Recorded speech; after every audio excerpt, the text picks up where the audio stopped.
Welcome to tree media. ఈరోజు మనతో బహుముఖ ప్రజ్ఞాశాలి స్పిరిచువల్ మెంటర్ కరుణమ్మ గారు మనతో ఉన్నారు. నమస్కారం. నమస్తే అమ్మ, నిన్న సింగర్ కల్పన గారు ఆత్మహత్య యత్నానికి ప్రయత్నించారు. నిన్న మనమంతా వార్తల్లో విన్నాం, అవును, చూసాం. ఏ విధంగా అసలు ఆ స్టెప్ తీసుకోవడానికి ఎలా వాళ్ళు అంటే మెంటల్ సిచ్యువేషన్సా లేదంటే ఫ్యామిలీ ప్రాబ్లమ్సా, ఎందుకని ఆ అటెంప్ట్ చేస్తారమ్మా? ఇప్పుడు కల్పన గారే కాదు, చాలామంది ఆత్మహత్యకి ముందుకు ప్రయాణం చేసేటువంటి వాళ్ళ గురించి మనం అనేక మంది గురించి వింటూ ఉన్నాము, చూస్తూ ఉన్నాము. ఆ విధమైన తొందరపాటు చర్యకి వాళ్ళు ఎందుకు ప్రయత్నిస్తారు అంటే, కేవలము బలమైన బలహీనత, మానసికంగా మెంటల్గా బలమైన బలహీనతలు ఉన్నవాళ్ళు, అంటే మనము లైఫ్లో ఇది సాధించలేకపోయాము, లేదా ఈ బాధలు భరించలేకపోతున్నాము, లేదా ఈ కోరికలు తీర్చుకోలేకపోతున్నాము, లేదా సమాజంలో ఎవరు మనని అర్థం చేసుకోవట్లేదు, లేదా కుటుంబంలో ఎవరు మనకి అమికబుల్గా లేరు, మన లైఫ్ టైంలో పుట్టినప్పటి నుంచి ఇంతవరకు ఏ ప్రయత్నం చేసినా కూడా వాటికి ఏదో ఒక రకమైన ఆటంకాలే ఎదురవుతున్నాయి. ఇలా రకరకాల భావనలతోటి చాలా బలమైన బలహీనత ఏమిటి అంటే, ఆ భావనలు వాళ్ళలో నిలుపుకోవడం. ఓకే. అటువంటి భావనలు మైండ్ నిండా నింపుకొని ఒకానొక సమయంలో ఏం చేస్తారంటే, ఇంకా మనము ఉండటం అనవసరం, ఇంకా మనం ఉండి సాధించేది ఏమీ లేదు, ఓకే, మ్యాక్సిమం ఎన్ని రకాల ట్రై చేసినా ఎంతవరకే ప్రయాణం చేయగలిగాము, ఇక మీదట కూడా ఎంతకు మించి ఏం చేయగలము అనేటువంటి ఆలోచన వాళ్ళ మెదడుని ఇంకా ముందుకి వెళ్ళనివ్వకుండా ఇక్కడితో ఆగిపోదాం అనే థాట్ని క్రియేట్ చేస్తుంది. ఓకే. అంటే శారీరకంగా ఇంకా మనము ఏం చేసినా కూడా ఏమీ దానివల్ల ఉపయోగం లేదు, ఓకే, ఎవరికి కూడా మనం ఇది చేసాము అనే ఒక గుర్తింపు లేదు, ఓకే, ఒక సంతృప్తి లేదు. అటువంటప్పుడు మనం ఉండి ఎందుకు?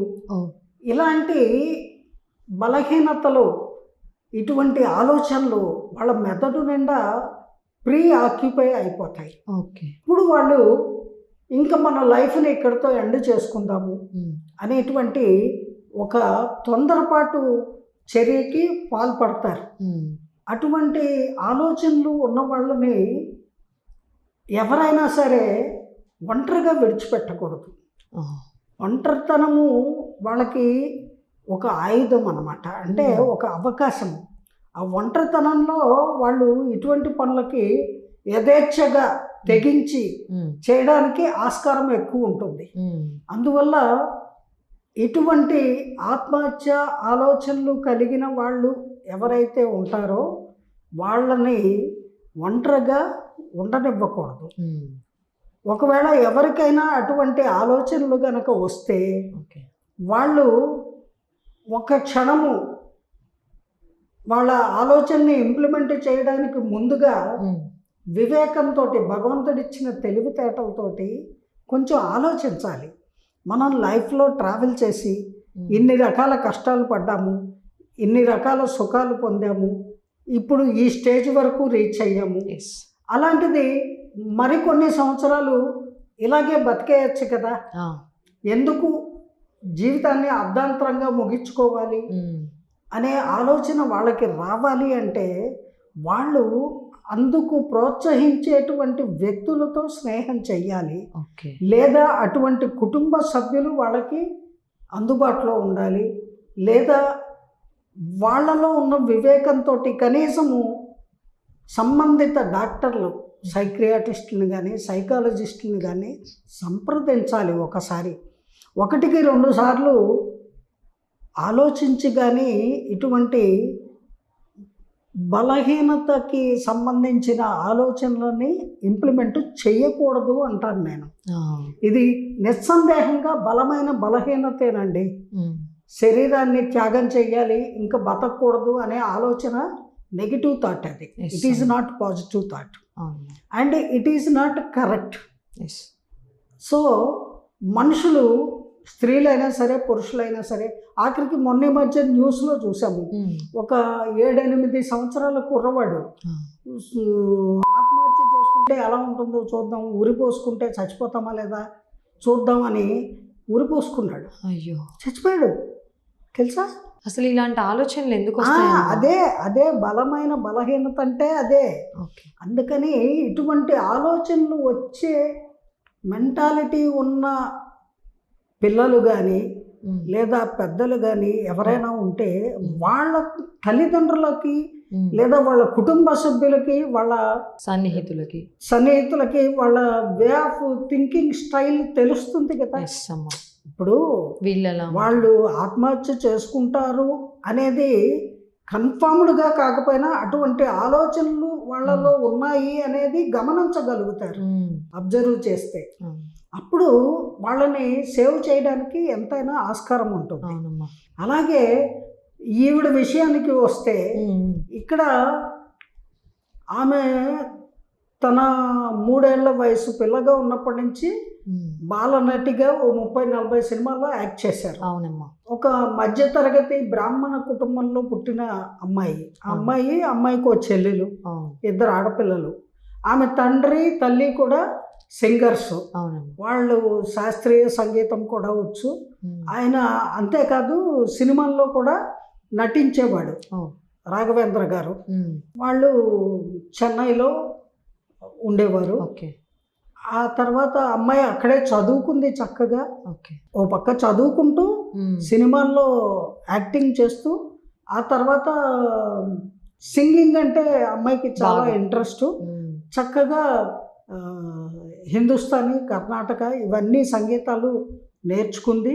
4 భాషల్లో కూడా పాటలు పాడింది. అవునండి. అంతేకాదు 3000కు పైచిలుకు సినిమా పాటలు పాడింది. తెలుగు, తమిళ సినిమాల్లో ఎక్కువ పాటలు పాడింది.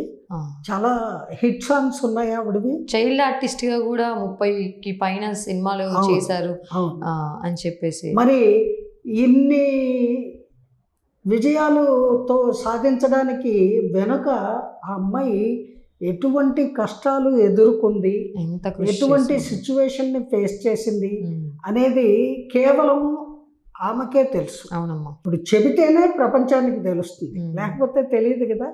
సో తనలో తాను వాటిని దాచుకొని బాధపడుతూ దాన్ని ఎవరితోటి పంచుకోకుండా అది అలా లోపల పెరిగి పాసర్లపూడి బ్లోఅవుట్ లాగా ఒక్కసారిగా ఆమెని మెంటల్ స్ట్రెస్కి గురి చేసి ఉంటుంది. దాని నుంచి తట్టుకోలేక నిద్ర మాత్రలు వేసుకోవడం, మగవాళ్ళు అయితే డ్రింక్ హ్యాబిట్స్, డ్రగ్స్ తీసుకోవడం, రకరకాల దురలవాట్లు చేసుకుంటారు. మరి ఈవిడ నిద్ర మాత్రలు వేసుకుంటే తప్ప నిద్ర పట్టదో ఏమో, మరి కావాలనే వేసుకుందో, పరిస్థితుల ప్రాబల్యం వల్ల వేసుకుందో, నార్మల్గా వేసుకునే డోసేజ్ కంటే పొరపాటున ఎక్కువ డోసు స్టడీస్ కంప్లీట్ చేస్తున్న, స్టడీస్ ఆన్ గోయింగ్ అని చెప్పేసి చెప్తున్నారమ్మా. ఆ మెంటల్ ప్రెషర్ వల్ల కూడా వేసుకొని ఉండొచ్చు. బేసిక్గా డైలీ కూడా డాక్టర్ ప్రిస్క్రిప్షన్ చేసేసి ఇచ్చిన టాబ్లెట్స్ అవే ఎక్కువగా తీసుకున్నట్టున్నారు అని చెప్పేసి అంటున్నారమ్మా. అయ్యి ఉండొచ్చు. అయితే ఇప్పుడు ఆవిడకి ఇంకా చదువుకోవాలి అనే ఆలోచన ఉండటం మంచి విషయమే. ఇప్పుడు తను she's multi talented and she's having good name as a singer in all over India, not only India, in other countries also. అనేక దేశాల్లో ఆవిడ పాటల ప్రదర్శనలు ఇవ్వడానికి వెళ్ళి వచ్చింది. And she was appreciated by so many big singers like Balasubrahmanyam garu, Yesudas garu, చిత్రమ్మ and other so many. ఎంతోమంది పెద్ద విద్వాంసులు, సింగర్స్ కూడా, ఫిలిం మ్యూజిక్ డైరెక్టర్స్ కూడా ఎంతోమంది ఈమె గాత్రానికి, ఈమె పాడే గమకాల తీరుకి ఎంతో మెచ్చుకున్నారు. So as a singer she's very much satisfied అనే అనుకుంటున్నాను నేను. యాజ్ ఏ ఫ్యాన్గా నాలాంటి వాళ్ళు కొన్ని లక్షల మంది ఆమె పాటని అభిమానించే వాళ్ళు ఉన్నారు. అటువంటి స్టేచర్లో ఉన్న ఒక వ్యక్తి ఆర్థిక ఇబ్బందులు, మానసిక సంక్షోభము, లేకపోతే కుటుంబంలో ఉన్న కలహాలు, లేకపోతే పిల్లల వల్ల, భర్త వల్ల, ఆవిడికి 2 పెళ్ళిళ్ళు అయ్యాయి, 3 పిల్లలు ఉన్నారు. సో మరి ఏ రకమైన సిచ్యువేషన్స్ని తట్టుకోలేక ఆమె ఈ రకంగా తన శరీరాన్ని త్యాగం చేసి ఇక్కడతో లైఫ్ని ఎండ్ చేసుకోవాలి అనుకొని ఆ ప్రయత్నం చేసిందో, లేదా పొరపాటున తను వేసుకునే నిద్ర మాత్రలు డోస్ ఎక్కువ వేసుకుందో ఇంకా తెలియలేదు మనకి. లైక్ బై మిస్టేక్ అయినా ఉండొచ్చు. ఇప్పుడు పోలీసుల విచారణలో తేలవలసి ఉన్న అంశం అది. ఇంకా ఏమైనప్పటికీ కరెక్ట్ పని అయితే కాదు, ఆవిడ చెయ్యవలసిన పని కాదు. ఆవిడే కాదు, ఎవరు కూడా భగవంతుడు ఇచ్చిన జీవితాన్ని ఒక వరంగా భావించాలి, కానీ శాపంగా భావించి అర్ధాంతరంగా వాంటెడ్లీ ముగించుకోవాలనే ప్రయత్నము, ఆలోచన ఎంత మాత్రము కరెక్ట్ కాదండి. అటువంటి పనులు చేయకూడదు. అసలు ఎవరైనా ఎంత ఒంట్లో బాగాలేకపోతే డాక్టర్ల చుట్టూ తిరుగుతాము. ఏదైనా అనారోగ్యం వస్తే ఆ వ్యాధి నయమయ్యేదాకా అది ఎన్నో హాస్పిటల్స్ చుట్టూ తిరిగి వేలు లక్షలు ఖర్చు పెట్టి సంపూర్ణ ఆరోగ్యంతో మరిన్ని సంవత్సరాలు బతకాలి అనుకుంటాడు మానవుడు కదా. అలాంటిది నిండు ప్రాణాన్ని కోరి ఇక్కడతో ఈ ప్రాణం తీసేసుకుందాము, ఇంకా బతకద్దు అనే ఆలోచన ఎవ్వరూ కూడా అంగీకరించరు. అది సరైన ఆలోచన కాదు. అది ఒక బలమైన బలహీనత అంటాను నేను. అటువంటి బలహీనతలు పరిస్థితులను బట్టి కొందరిలో ఏర్పడతాయి. వాటిని ఎలా మనం దాటేయచ్చమ్మా? మంచి ప్రశ్న అడిగారు. వాటిని ఎలా అధిగమించాలి అంటే first family members, they have to help them.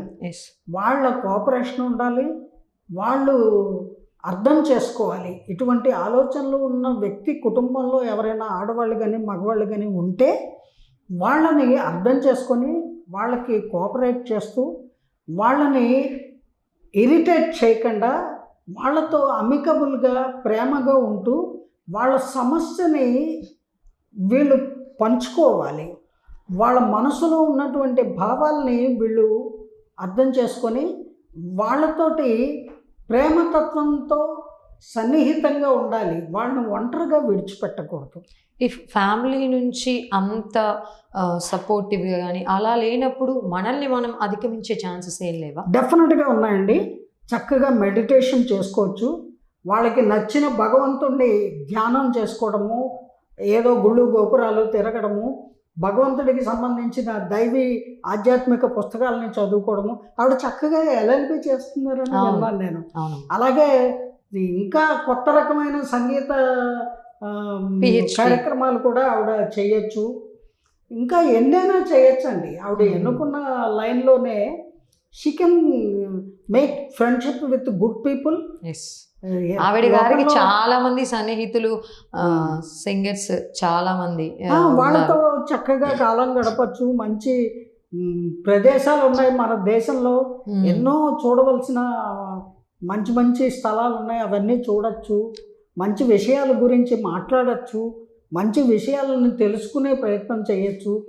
అలాగా సర్వీస్ మా హ్యుమానిటీ గ్రౌండ్స్ తోటి అనేక మందికి చేయగలిగిన స్థాయిలో తన సేవను కూడా అందించవచ్చు. ఒక కళాకారిణిగా కానీ ఒక మనిషిగా కానీ she can give her helping hands to many peoples. She can live for others. If she cannot live for her side, she can live for many people. ఎన్నో మూగజీవాలు ఉన్నాయి, వాటిని పెంచవచ్చు, వాటిని ప్రేమించవచ్చు. ప్రేమ అవసరమైన వాళ్ళకి మీరు ప్రేమని అందివ్వటం అనేది చాలా ఉన్నతమైన విషయం అండి. అటువంటి సంస్కారయుతమైన కార్యక్రమాలు అనేకం ఉన్నాయి చెయ్యాలి అనుకుంటే. అంతేగాని నేను ఇక్కడతో ఈ జీవితాన్ని ముగించేసుకుంటా అనేది అది అజ్ఞానము, అది ఒక బలహీనతకి సంబంధించిన ఆలోచన. అటువంటి ఆలోచనలు ఎవరు చేయకూడదు. ఆత్మహత్య అంటారు. ఆత్మకి ఎవరు చంపలేరు. ఆత్మే పరమాత్మ. ప్రతి జీవుడిలో ఉండేది ఆ పరమాత్మే. పరమాత్మకి చావు పుట్టుకలు అనేవి ఉండవు. ఈ దేహాన్ని మనము ధ్వంసం చేసుకోవడం, దేహాన్ని హింసించడం, దేహాన్ని విడిచిపెట్టేయడం, దేహాన్ని నానా రకాలుగాను బాధించడం. మనకు మనం సమాధానం చెప్పుకోవాలి కదమ్మా ఇలాంటి పనులు చేసే ముందు. ఎవరైనా ఇలాంటి ఆలోచించే ముందు మనకు మనం సమాధానం చెప్పుకోవాలి కదా.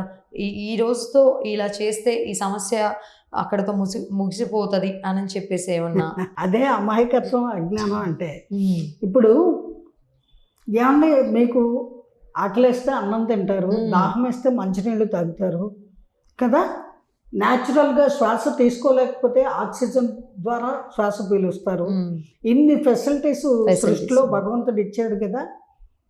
ఇన్ని ఉండగా మీరు ఎక్కడికో ఎందుకు పారిపోవాలి? అంతే కదమ్మా. మిమ్మల్ని సృష్టించింది భగవంతుడి ప్రేరణ వల్ల, భగవంతుడి దయ వల్ల తల్లిదండ్రులు మనని కని ఈ లోకంలోకి తీసుకొచ్చారు. మనకి జన్మనిచ్చింది భగవంతుడు, తీసుకువెళ్లాల్సింది కూడా భగవంతుడే.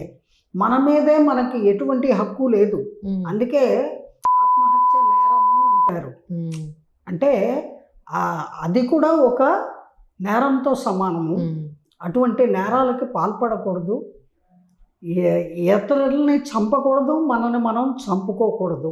ఈ రెండు కూడా నేరం కిందే వస్తాయి. అంచేత బతికి సాధించాలి వీరోచితంగా. స్త్రీలైనా సరే, పురుషులైనా సరే. భగవంతుడు ఈ జన్మ ఇచ్చింది బతకడానికి, చావడానికో చంపడానికో కాదు. గుర్తుపెట్టుకోండి. మీరు బతికి అనేక మంది బతకడానికి మీరు ఆలంబనగా నిలబడండి. That is the life, that is called real life style. ఆ లైఫ్ స్టైల్ని అలవరుచుకోండి. అదే నేను అందరికీ చెప్పేది.